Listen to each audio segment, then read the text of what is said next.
इंसान का घमंड उसे कहीं का नहीं छोड़ता है, लेकिन उस व्यक्ति को इस बात का एहसास ही नहीं होता। जब इस बात का उस व्यक्ति को एहसास होता है, उस समय तक काफी देर हो जाती है। दोस्तों, आज एक ऐसी रियल स्टोरी हम आप लोगों के सामने लेकर आए हैं, जिसमें एक खूबसूरत लड़की अपनी खूबसूरती पर घमंड करती है और उस घमंड के चलते वो अपने एक प्यारे से रिश्ते को तोड़ देती है। लेकिन जब वो खूबसूरती ढलती है, उसके शरीर में बीमारी लगती है, तो वो जान जाती है कि मैंने बहुत गलत किया। एक सीधे साधे इंसान को छोड़कर मैंने बहुत बड़ी गलती की। लेकिन उस वक्त तक काफी वक्त निकल जाता है। नमस्कार दोस्तों, स्वागत करती हूँ आप सभी का। वैष्णवी चौधरी हमारा यूट्यूब चैनल है, फेसबुक पेज भी इसी नाम से है। अगर आप फॉलो करना चाहते हो तो फॉलो कर सकते हो। यहाँ पर दोस्तों एक बहुत अच्छी बात कही गई है। कभी कभी लड़कियां अपनी खूबसूरती पर गुमान करती हैं। गुमान करना जायज भी है, क्योंकि खूबसूरती लड़कियों का गहना होता है, श्रृंगार होता है, वो उनसे कोई नहीं छीन सकता। लेकिन इसी गुमान को अगर आप घमंड में बदल दोगे तो वो फिर गलत हो जाएगा। अब कहानी में आगे की तरफ बढ़ते हैं। कहानी शुरू होती है उत्तर प्रदेश के जालौन से। उत्तर प्रदेश के जालौन में अविनेश नाम का एक लड़का होता है। ये काफी रिच फैमिली से बिलोंग करता है और इसको शॉर्ट फॉर्म में अभी भी बोला जाता है। अभी बहुत अच्छे घराने से होता है। अब इनके घर पर एक शादी का कार्ड आता है, क्योंकि इनकी रिश्तेदारी में कहीं पर शादी थी, तो पूरा परिवार उस शादी में सज धज कर जाता है। अभी भी वहां पर सज धज कर जाता है। तो जब वहां पर वो खाना खाता है शादी के बैंक्वेट हॉल में, जो बुक हुआ है हॉल में, तो वहां पर एक लड़की है, काफी चंचल सी है, खूबसूरत है। इधर उधर उसके पैरों में पायल है, भागती फिर रही है। और अभी पहली ही नजर में उस लड़की को अपना दिल दे बैठता है, क्योंकि लड़की बहुत खूबसूरत होती है। लेकिन वहां पर वो उस लड़की से कुछ भी नहीं कह पाता है।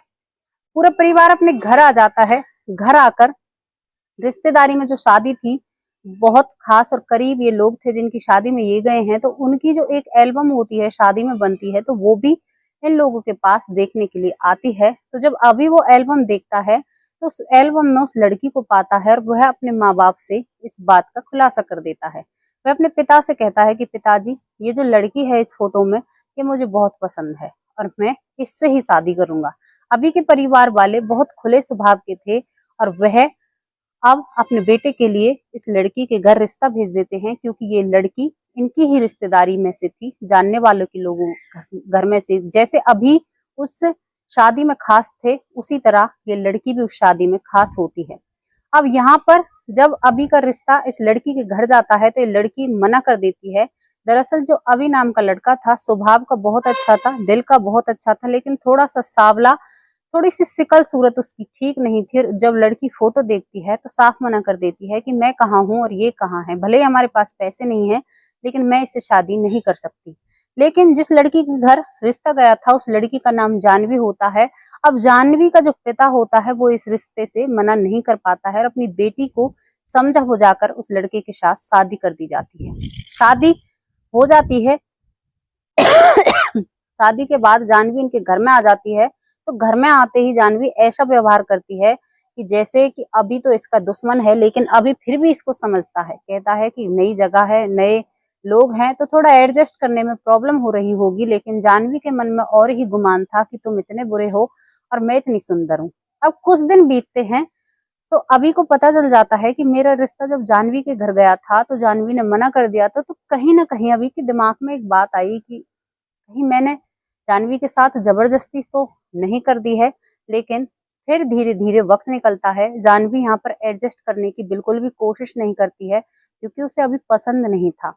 वो हर बात में अपनी चीजें ढूंढती है और एक कलेश और एक लड़ाई घर में करती है। जिस घर में ना ही पैसे की कमी है, लोग भी बहुत अच्छे हैं, वो फिर भी वहां पर एक विवाद सा खड़ा कर देती है। जानवी धीरे धीरे एक बच्ची की माँ बन जाती है, दोबारा दूसरी बच्ची की माँ बन जाती है। समय निकल जाता है, लेकिन जानवी दिन पर दिन अपनी लड़ाई को बढ़ाती तो है, कम नहीं करती है। और यही सिलसिला उसका चलता रहता है। अब क्या था कि एक दिन इन दोनों की, अभिषेक और जानवी की, बहुत बहुत जोर से, अविनेश और जानवी की बहुत जोर से लड़ाई होती है। जब जोर से लड़ाई होती है, तो जानवी एक फैसला करती है और कहती है, मैं अपने मायके जा रही हूँ, मैं तुम्हारे पास एक मिनट भी नहीं रहूंगी। और अपनी छोटी बेटी को अपने साथ ले जाती है और अपने मायके में जाकर बैठ जाती है। अभी समझता था कि कुछ दिन की लड़ाई है, शांत हो जाएगी, क्योंकि अभी जानवी से बहुत प्यार करता है। लेकिन जो ये थी जानवी, ये बिल्कुल सुलह करने के वास्ते नहीं गई थी, ये उससे रिश्ता खत्म करने के लिए अपने मायके में जाकर बैठती है।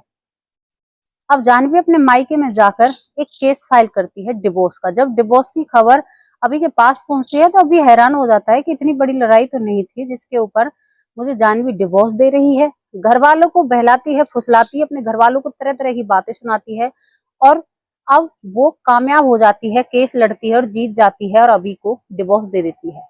जब तक डिवोर्स आता है तब तक अभी पूरी कोशिश करता है जानवी को मनाने की, वो सब चीज कर लेता है लेकिन जानवी नहीं मानती है, डिवोर्स लेकर ही मानती है। डिवोर्स हो जाता है। डिवोर्स के बाद जानवी अपने रास्ते और अभी अपने रास्ते, और डिवोर्स में जो फैसला आया था उसमें एक बेटी जानवी के पास रहेगी और एक अभी के पास रहेगी। अब अभी के कंधों पर एक बेटी की जिम्मेदारी आ जाती है तो अब अभी यहाँ पर दूसरी शादी कर लेता है। दूसरी शादी कर कर अभी, अब जो अभी की दूसरी पत्नी आई है वो बहुत ही समझदार अभी की ही तरह है, हर चीज को समझने वाली, और वो बहुत अच्छे से अपने पति पर प्यार लुटाती है, उसे किसी भी चीज की कोई कमी नहीं होने देती है क्योंकि उसे पता है कि इसकी पहली पत्नी ने इसको क्यों छोड़ा था। दोनों ऐसे रहते हैं कि अभी भूल जाता है उसकी कोई पहले भी पत्नी थी, हालांकि मन में ख्याल तो रहते हैं लेकिन अब वो बहुत हंसी खुशी रहते हैं। और इस अभी की दूसरी पत्नी ने 2 बच्चों को जन्म दिया, दोनों ही लड़के होते हैं। अब फिर उसी परिवार में दोबारा से शादी होती है, वही परिवार अभी और जानवी के परिवार वालों को बुलाता है। जब अभी अपने तीनों बच्चों के साथ पहली बीवी की बेटी, दूसरी बीवी के 2 बेटे और अपनी पत्नी को लेकर उस शादी में जाता है, उधर जानवी अपनी छोटी बेटी को अपने साथ लेकर उस शादी में आती है अपने परिवार के साथ। जो ये वक्त था, 12 साल इस वक्त को बीत जाते हैं।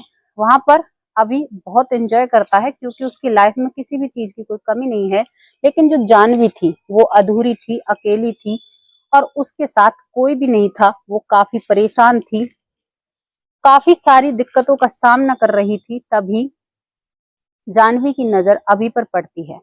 अभी को जब जानवी देखती है तो वो काफी खुश और बहुत स्मार्ट लग रहा था उस समय। जानवी को देखती है और देखकर बस रोने लगती है, रोती है जोर जोर से क्योंकि सभी को पता था कि ये जानवी का पति है। जब ये बात रिश्तेदार देखते हैं तो वो जानवी को चुप भी कराते हैं, लेकिन जानवी चुप होने का नाम नहीं लेती है क्योंकि आज उसने जो खोया है ना, आज उस चीज का उसे एहसास होता है। यहाँ पर दोस्तों एक बात और बता दूं, जानवी को कोई ऐसी बीमारी लग चुकी थी जिससे उसका दिन पर दिन वेट घट चुका था, वो काली पड़ चुकी थी, बिल्कुल पतली सी हो गई थी।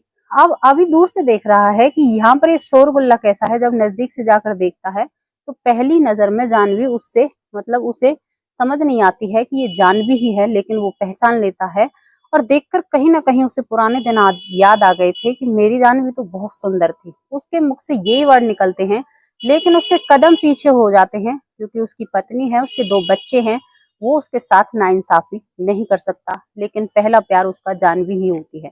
जब ये चीज होती है तो जानवी नहीं मानती है और अभी के पास आकर बैठ जाती है। जानवी जब रोती है, अभी के पास बैठती है तो अभी की भी आंखें भर आती है और कहता है कि तुम्हें क्या हुआ, तुम्हारी ऐसी हालत क्यों हो गई, तुम तो बहुत खूबसूरत थी, तुम्हें हो क्या गया है। वो कहती है दबे होठों से, दबी बातों से कि तुम्हें क्या पता मैं कितनी तकलीफ में हूँ, मैं कितनी परेशान हूँ और मैंने तुम्हारे साथ बहुत गलत किया। और चुपके से उसके पैरों पर हाथ लगाती है और कहती है कि क्या तुम मुझे माफ नहीं करोगे। अभी देखकर और भी इमोशनल हो जाता है और कह देता है कि चुप पागल, मैंने तो उस वक्त ही तुझे माफ कर दिया था जिस वक्त तू मेरी जिंदगी में से गई थी। लेकिन जानवी मुझे हमेशा एक चीज का पछतावा रहेगा कि तुमने ये नहीं बताया कि मेरी जिंदगी में से तुम गई क्यों थी। जानवी कहती है कि मैं किसी और के प्यार में पड़ चुकी थी, मैंने गलत किया है, मैं स्वीकार कर रही हूँ तुम्हारे सामने, उसी के लिए मैंने तुम्हें छोड़ा था। लेकिन उसने मुझे छोड़ दिया कुछ दिन के लिए, कुछ दिन अपने साथ रखा, सही से रखा, लेकिन उसने मुझे छोड़ दिया। मुझसे वो रिश्ता नहीं रखना चाहता था और मैं नहीं तुम्हारी रही, नहीं उसकी रही और मैं अकेली रह गई। अब जानवी कहती है कि मैं तुम्हारी पत्नी तो नहीं रही अब, लेकिन मैं चाहती हूँ कि जितना भी मेरा जीवन है बीमारी के बाद का, मैं बीमार हूँ, मैं तुम्हारे साथ रहकर गुजारना चाहती हूँ, मैं रहना चाहती हूँ। मेरी बेटी को एक पिता दिलवाना चाहती हूँ क्योंकि मेरी बेटी, मेरे मरने के बाद उसके साथ कौन रहेगा और क्या उसका होगा। अब ये बातें जब अभी सुनता है तो दुख और दर्द उसे हो जाता है। वो कहता है कि मैं कुछ नहीं कर सकता, मेरी शादी हो चुकी है, मेरे बच्चे हैं, लेकिन अगर मैं अपनी पत्नी को पूछूंगा और उसने मुझे इजाजत दे दी तो मैं तुम्हें जरूर अपने पास लेकर जाऊंगा, क्योंकि उसे ऐसी बीमारी थी कि जिसमें वो ज्यादा दिन जीवित नहीं रह सकती। अब अभी अपने घर जाता है, काम धंधा निबट जाता है। जब मियाँ बीवी एक बेडरूम में होते हैं तो वो अपनी पत्नी के हाथ पर हाथ रखकर कहता है कि क्या मैं तुमसे एक चीज पूछूं तो सही सही जवाब दोगी। तो उसकी पत्नी कहती है क्यों नहीं जी, आपके लिए तो जानवी हाजिर है, क्योंकि उसकी पत्नी उससे बहुत प्यार करती थी। वो कहता है कि जानवी ने कहा है कि मैं कितने दिन की हूँ, मेरा जीवन कब खत्म हो जाए, मेरी बेटी को एक पिता की जरूरत है, क्या तुम मुझे दोबारा अपनाने के लिए तैयार हो। तो उसकी पत्नी पता है क्या कहती है, कहती है कि मुझे पूछने की जरूरत नहीं थी, आपकी राजी में मेरी राजी है, अगर वो महिला कुछ दिन के लिए जीवित है तो उसको जरूर लेकर आइए जी, और वो यहाँ पर रहेगी और आपकी जो छोटी बेटी है उसे भी एक पिता मिलेगा, माँ उसकी मैं भी बनूंगी, क्योंकि मैंने आपकी बड़ी बेटी की परवरिश में कोई कमी नहीं रखी तो मैं छोटी की मैं भी नहीं रखूंगी। ये बातें जब अभी सुनता है तो अपनी पत्नी के आगे हाथ जोड़कर खड़ा हो जाता है कि तू एक महिला नहीं है, तू एक इंसान नहीं है, तू एक देवी है, तू एक नारी शक्ति है। जितना धैर्य मैंने तुझ में देखा है उतना धैर्य मैंने आज तक किसी भी महिला में नहीं देखा। और अपनी पत्नी के कदमों की तरफ हाथ बढ़ाता है तो पत्नी हाथ रोकते हुए कहती है कि मेरा पत्नी धर्म यही है, तुम्हारा साथ देना, तुम्हारी खुशी जिस चीज में होगी मैं उस चीज को जरूर करूंगी। और यहाँ पर वो जानवी को अपने घर ले आता। तो कैसी लगी आपको जानवी की स्टोरी, जानवी का घमंड कैसा लगा। क्योंकि हमें घमंड गुमान करना चाहिए इतना जितना सामने वाले की जो सामर्थ है झेलने की, उससे ज्यादा हमें नहीं करना चाहिए। ऊपर वाले ने रंग रूप बनाए हैं, ऊपर वाले ने हमारी, तो हम और आप कौन होते हैं उसे जज करने वाले। किसी के हाथ में नहीं होता सुंदर होना, किसी के हाथ में नहीं होता बदसूरत होना, ये तो मन का वहम है जनाब। कोई इसे कितना भी बढ़ा सकता है, कितना भी घटा सकता है। तो कैसी लगी ये रियल स्टोरी, कमेंट बॉक्स में अपनी राय जरूर रखना। और दोस्तों आपके सपोर्ट की काफी जरूरत है, हमारी वीडियो को ज्यादा से ज्यादा शेयर कीजिए, लाइक कीजिए, कमेंट कीजिए। कल फिर हाजिर होंगे एक और ऐसी ही सच्ची स्टोरी के साथ। तब तक के लिए नमस्कार, जय हिंद, जय भारत। अपना और अपने परिवार का ख्याल रखिए।